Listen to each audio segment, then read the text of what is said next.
Hello beautiful people, welcome back to our channel. This is my tech space where we solve all your queries related to computers, cell phones, gadgets, internet and technology. In this video, we're going to be speaking on a step-by-step process on how to turn off unwanted contacts joined and the other notifications in Viber. Before we start, please make sure that your internet connection is stable. Let's get started now. Open your Viber app on your device. Tap on More button in your bottom right corner. Then you'll see a bunch of options here. Tap on Setting.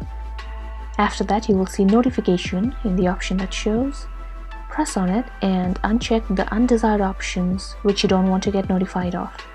That's it guys, enjoy using your Viber without getting unwanted notifications. So that's all there is to it. If you have any questions, please post them in the comment section below. Leave a like if you found this to be helpful and subscribe for more. Thank you for watching and I'll see you all in the next one.